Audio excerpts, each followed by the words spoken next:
Всем привет, с вами Ксюша и Миша. Всем доброго дня. В этом видео будет работа на объеме. Конкретно вот на этом балконе будем делать венецианскую штукатурку под мрамор. Ксюша, расскажи по подготовке поверхности, какие материалы использовались? Материалы здесь использовались на цементной основе, то есть штукатурка цементная, сверху финишная цементная шпаклевка и еще немножко была акриловая для более ровной поверхности. А почему стены уже окрашены? Стены уже окрашены по той причине, что нам нужен базовый цвет. Основа, так сказать, чтобы венецианская штукатурка сильно не впитывалась и можно было на ней легче работать. Венецианская штукатурка у меня будет торговой марки Bollards, такая маскарад. Она полупрозрачная, здесь основа С, то есть из нее можно отколеровать достаточно насыщенные тона, при этом используя не очень большое количество пигмента. Первый слой будет наноситься такой зеленовато-коричневый оттенок. Чуть темнее, чем наш основной цвет. Наносить я его буду при помощи вот таких вот губок. Губки обязательно должны быть с перфорацией, чтобы создавался эффект такой кружевной поверхности. Можно использовать морскую губку, да? Можно использовать морскую губку, можно что-то вырезать, можно губчатую, в принципе, любую для мытья посуды купить. Вот. И также потребуется небольшая миска, в которую нужно будет переливать по чуть-чуть венецианскую штукатурку и макать туда эту губку. Собственно говоря, приступим. Венецианскую штукатурку предварительно лучше разбавить водой процентов на 20. Излишки убираю об край этой миски, чтобы получился вот такой вот рисунок на поверхности, чтобы не было такой сильной залипухи на самой губке. И представляю к поверхности. Делаю такой рисунок, немножко напоминающий карту мира, чтобы он был неоднородный. В дальнейшем периодически меняйте губку на другую, чтобы получался еще второй рисунок.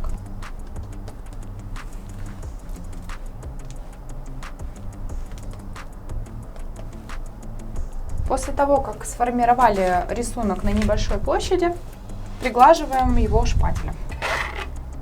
Весь эффект от губки должен быть приглажен, как можно ровнее. Тряпочку не забываем. И легкими движениями приглаживаем.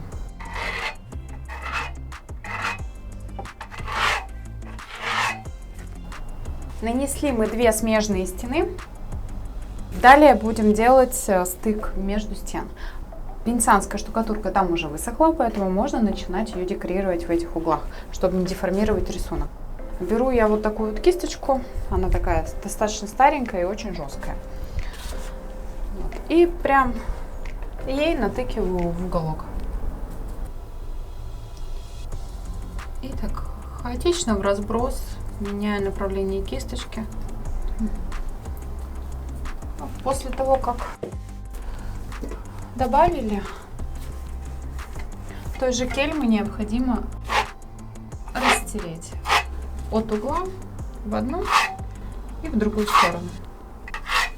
Таким образом, при помощи сухой кисточки заполняйте все внутренние углубления, также труднодоступные участки, такие как вот здесь с рамой, где-то в уголках. Это будет проще всего, там, где не добраться при помощи шпателя либо губки. Также я хочу вам обратить внимание на то, что мы не устанавливали здесь подоконник. Это делалось для того, чтобы нам ничего не мешало в процессе нанесения венецианской штукатурки. Соответственно, это все не было головной болью какой-то, где-то там что-то подлазить. То есть установка подоконника будет после того, как мы сделаем венецианскую штукатурку под ним.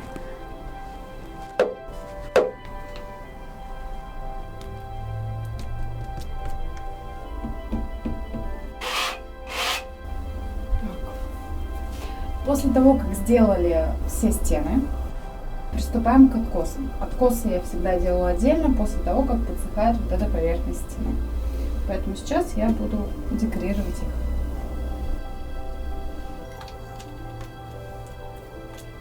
Также наношу, практически буду заполнять всю поверхность откосов, так как сохнет венецианка достаточно долго, поэтому делаю целиком все два откоса, а потом начинаю приглаживать.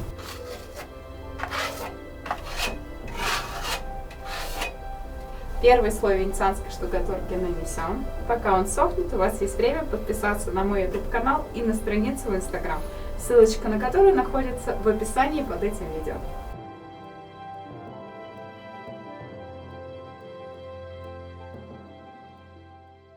Первый слой венецианской штукатурки хорошо высох. Далее будем на стенах рисовать прожилки, используя ту же самую венецианскую штукатурку в неколированном виде и в колированном в коричневом. Рисовать прожилки на поверхности я буду при помощи пластиковой кельмы. Также можно использовать металлическую, либо обыкновенный шпатель. Необходимо на край кельмы нанести темный цвет, то есть на сам краешек. Напираю на кисточку совсем чуть-чуть на кончик, чтобы удобно было намазывать на кельму. Наношу на самый краешек такими быстрыми движениями и прикладываю к поверхности. Получается геометричная, но с изломом линия. Если вы хотите сделать более крутые изломы, тогда используйте короткую сторону кельмы, также ей отпечатывая в каких-то труднодоступных местах. И можно ее слегка продлить в сторону. Вот. От угла нажима зависит то, насколько она у вас получается тоненькая. То есть если я ее представляю таким образом, то она получается очень тонкая.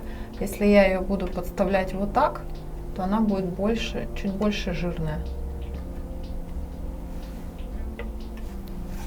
И опять же шпателем приглаживаю.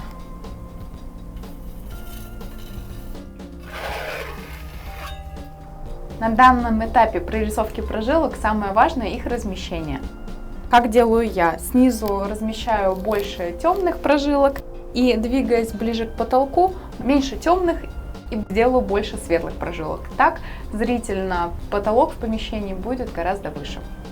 Далее я вам покажу, как сделать прожилки в углах. Если у нас прожилка идет сверху вниз, тогда мы ее также продолжаем на соседней стене, делая от угла. Прикладываю я узкой частью кельмы в уголочек и прорисовываю. В этом ничего сложного нету, достаточно легкий процесс, но главное здесь не спешить.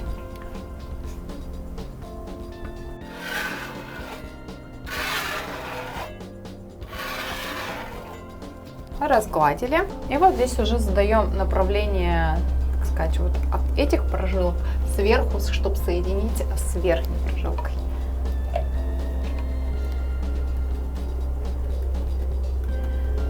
Здесь самое важное начать с одной стены, чтобы в дальнейшем у вас прорисовывалась картина общая на соседние стены. Поначалу кажется это все достаточно сложно, но главное попробуйте и начать с первой стены. А дальше уже пойдет как по маслу весь рисунок. Так вот и соединили.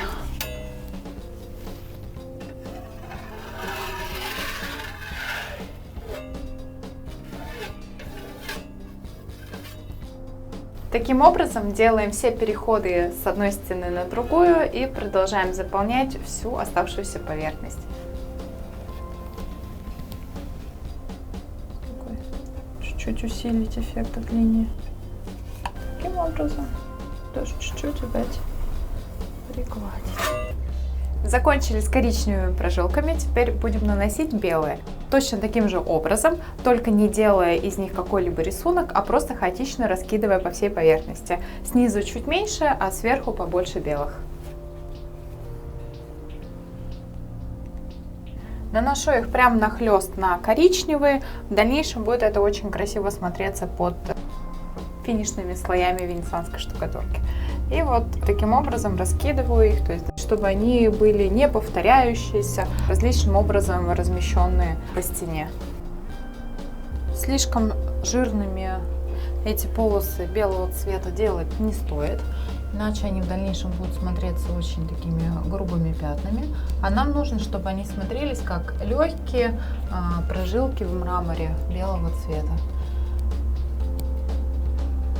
В дальнейшем при наслоении венецианской штукатурки они будут уплотняться, становиться чуть более яркими, при этом останутся белого цвета.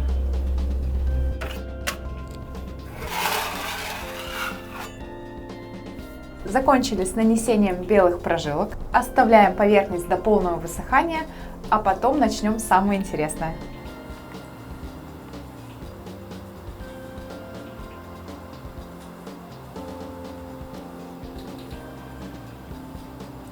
Следующим этапом наносим ту же самую венецианскую штукатурку, но более светлого цвета. Необходимо перекрыть весь созданный рисунок, но делать это нужно на стир, чтобы он оставался при этом видимый. Наносите лучше всего венецианку при помощи шпателя с закругленными уголками, либо использовать венецианскую кельму. Начинать необходимо с небольшого количества, то есть набираем на шпатель по чуть-чуть и двигаемся сверху стены вниз. Начинать я буду с правого верхнего угла. Двигаюсь сверху вниз и максимально придавливаю венецианскую штукатурку к поверхности, как бы вдавливая ее в углубление. Нанесла и убрала излишки. И сразу же с этой стены я перехожу на соседнюю стену, делая рваный край.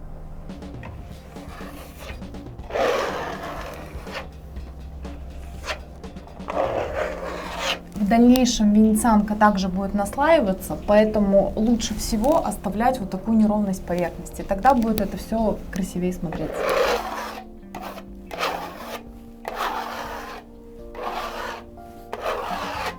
В процессе этого нанесения необходимо очень хорошо давить на шпатель и снимать излишки материала с верхушек.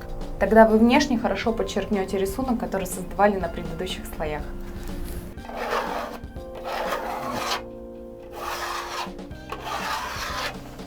И смотрите, как я заполняю углы. То есть набираю небольшое количество материала на шпатель и двигаюсь либо вверх, либо вниз, не делая движения в сторону. Если вы будете в сторону затирать, то у вас эти движения так и высохнут, слишком горизонтальные. В разные стороны растягиваю. Угол нанесла, вытягиваю наверх, вниз. И также с другой стороны. Вниз, наверх.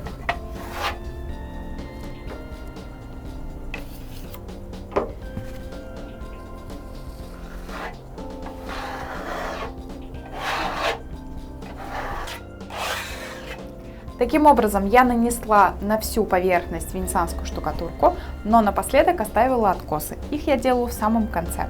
Для начала необходимо почистить сам угол, то есть это при помощи шпателя можно сделать, либо наждачной бумагой. И только тогда я приступаю к самому выравниванию откоса. Таким же образом, сначала вверх вытягиваю, потом это делаю вниз и в стороны. Также вверх, вниз и в стороны.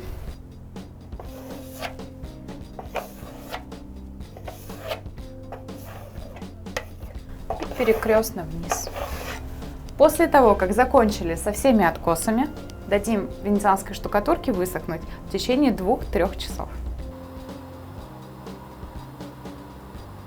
Пока венецианская штукатурка сохла, я успела слегка простудиться, поэтому далее я буду говорить слегка в нос. Но работу я продолжу, так что это заслуживает вашего лайка и подписки. Далее, самое интересное, это прорисовка прожилок. Делать я это буду при помощи вот такой туши, также таких чернил на водной основе и чернил для принтеров. Самое важное, чтобы все это растворялось в воде, так как мы это будем затворять в жидкости.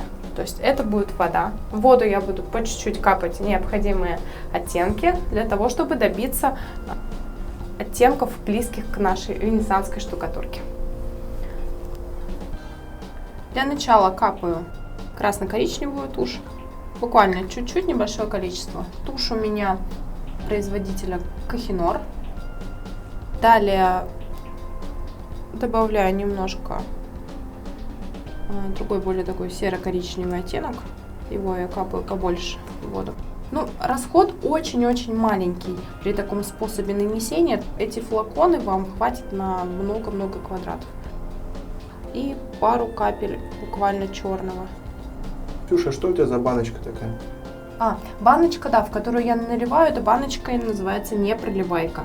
Продается в любом художественном магазине, ну, то есть там в детском мире можно купить. То есть это для того, чтобы вам удобно было с этой банкой ходить и чуть-чуть в сторону ее, к примеру, наклонили и при этом не пролили на пол. В этом случае при работе на стенах очень удобно. И проверяю цвет, то есть на небольшом участке просто делаю такой маленький выкрас и понимаю, что цвет для меня слишком рыжий, что не хватает немножко серости, поэтому добавляю туда еще чуть-чуть черного. Черный я нашла только такой в виде чернил для принтера, но они на водной основе, поэтому видите, как они с водой хорошо смешиваются. После высыхания они становятся стойкие к воде. Первый цвет я сделала, он меня устраивает. Далее я сделаю таким же образом второй оттенок, который вот будет ближе к оттенку прожилок, такой серо-фиолетовый оттенок. Сделаю я его из коричневого цвета и фиолетового. И также добавлю чуть-чуть черного. Для прорисовки прожилок лучше использовать синтетическую кисть. Это у меня Рублев, просто обычная какая-то нейлоновая кисточка и плоская тоже синтетика. Далее беру непроливайку, закрываю ее специальной крышкой. Выглядит это все вот таким образом. Далее я специально налила чуть меньше цвета дополнительного и побольше цвета основного. По той причине, чтобы не запутаться, в какой емкости у меня какой цвет. И начинаю прорисовку. Делаю я это толстой для начала кисточкой. Двигаюсь я снизу вверх. То есть это обязательно, если начнете вниз вести, то у вас капля снизу за кисточкой пойдет. Поэтому лучше все-таки двигаться наверх. И плюс синтетической кисти в том, что она сильно в себя не впитывает воду, по этой причине у вас не будет очень много этой жидкости на кисти, и с ней будет легче работать, то есть у вас не будет именно наплыва сильного. Можно вот таким вот образом вести и заполнять какие-то вот участки. То есть, ну, примерно нужно, конечно, представлять, как выглядит мрамор, то есть для этого посмотрите фотографии, как располагаются прожилки, как ввести линию. Линия должна быть извилистая. Дальше я беру потоньше кисточку и чуть-чуть вот эти вот места можно размыть, подрастушевать, чтобы они не высохли такой каплей. Можно вот так вот их соединять. К примеру, вот эту вот с этой соединяете и все. Оно все это есть уже на рисунке, уже на поверхности, уже все эти прожилочки, они есть. Их просто нужно чуть уточнить кисточкой. Да, это, так сказать, долгая работа, но это интересная работа, это несложная работа. То есть кисточкой прорисовать, где-то что-то уточнить. Мне кажется, это очень творческая, такая расслабляющая, опять же, работа. Второй цвет мы будем добавлять чуть попозже. И покажу, как его будем добавлять.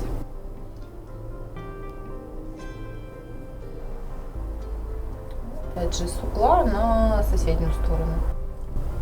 Вот она, такая толстая, более толстая линия. И веду я ее сюда вниз. Дальше я вот эту линию соединяю, вот, так сказать, вот с этим большим рисунком. Он виден. То есть здесь у меня такая уже есть прорисовка карты мира. При этом я ее вот так уточняю. То есть чуть-чуть добавляю на нее дополнительный цвет.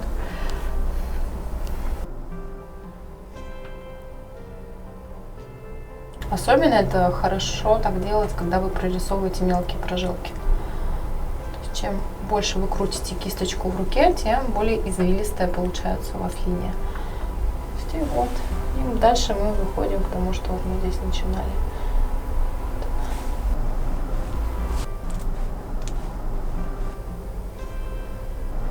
Когда рисуете прожилки, обязательно смотрите, чтобы они у вас с одной стены на другую переходили. Рисунок, чтобы не рвался где-то на углу, а переходил плавно на соседнюю сторону, на соседний угол. Далее перехожу к темному второму цвету и рисую тонкие прожилки. Двигаюсь я также по рисунку, который у нас уже создан при первых слоях венецианской штукатурки. Рваный рисунок делаю. Где-то возвращаюсь и добавляю такие небольшие закругления. Дальше обрисовываю и заканчиваю эти линии более светлой. То есть возвращаюсь к предыдущему цвету. Уточняю тот рисунок, который у меня уже есть. Я ничего нового не подрисовываю, я просто обвожу то, что уже есть. То есть усиливая сам эффект. Дальше делаю более широкие линии. Широкие линии я прорисовываю по коричневым линиям, которые от шпателя мы отпечатали. Я их обрисовываю, но не целиком, а мелкими кусочками. Главное, чтобы она такая была очень извилистая, эта линия. Заполняя всю поверхность таким несложным образом, вы заметить не успеете, как на всех стенах появятся красивые прожилки.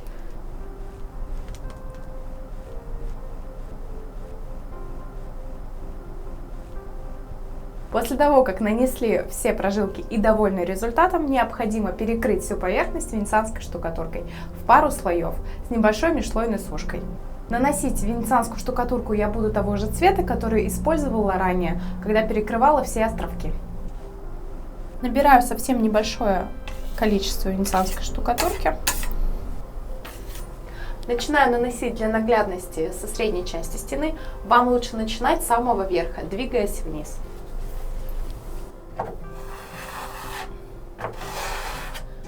Наношу сначала толстый слой, потом на сдир его убираю. По максимуму заполняя все углубления.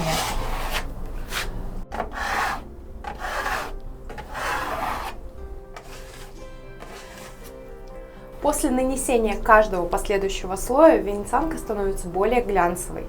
На финишном слое нужно уже делать больше усилий, чтобы достигался максимальный глянец.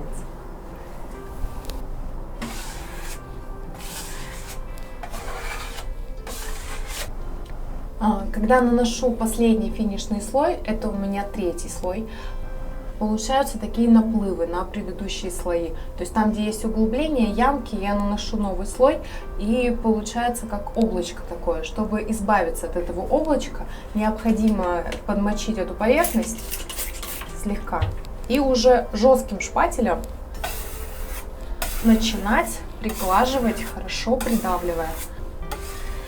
Также дополнительно образуется декоративный эффект в виде таких легких-легких крапинок.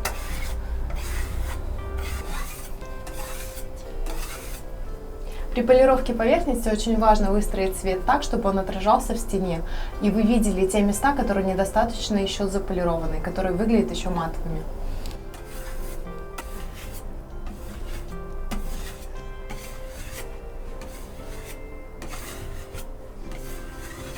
В процессе нанесения обязательно следите за своим инструментом, чтобы на нем не было никаких зазубрин. Если такие появились, то их необходимо сошлифовать при помощи наждачной бумаги по металлу.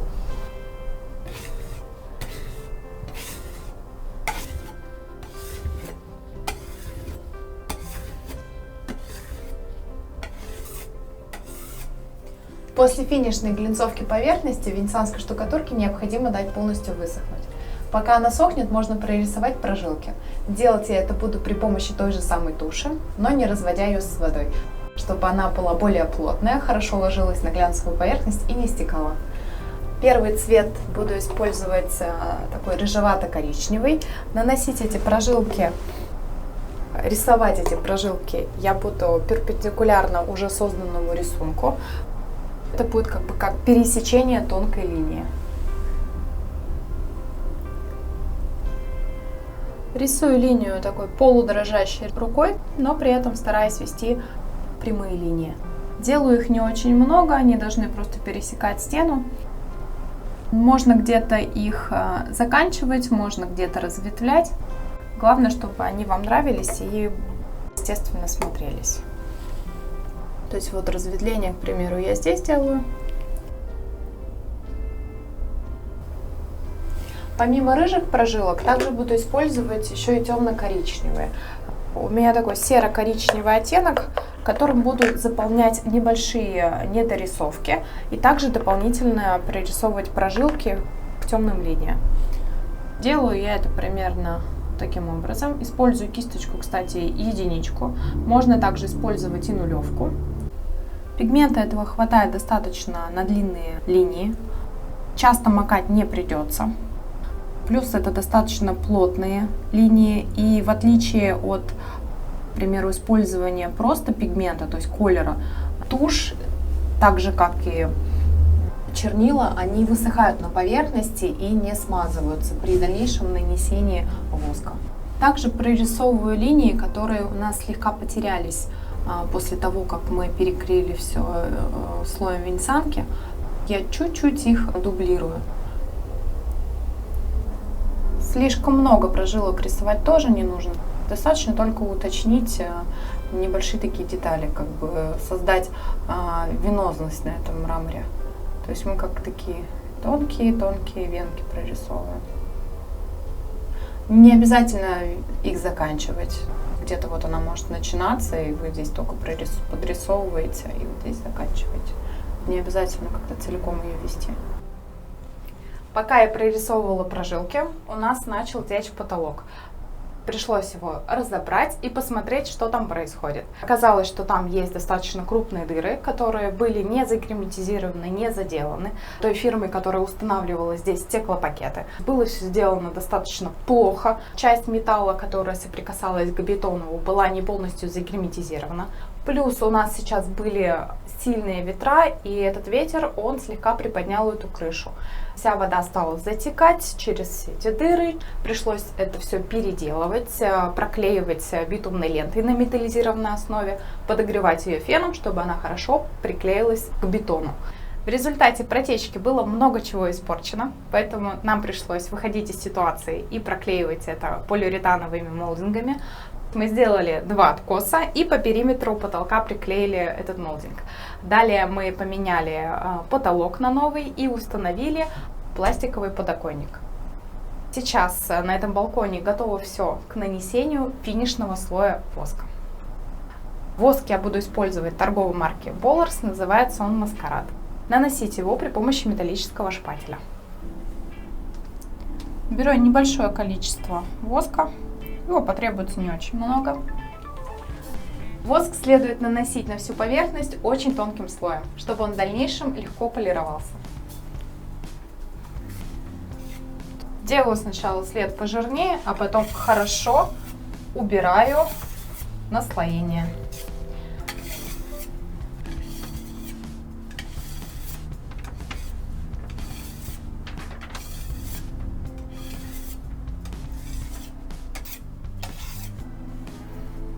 Минут через 20 после нанесения воска я его начинаю полировать. Сделать это можно также и на следующий день, если вы не успеваете. Полировать я буду при помощи болгарки с низким количеством оборотов и меховой насадки.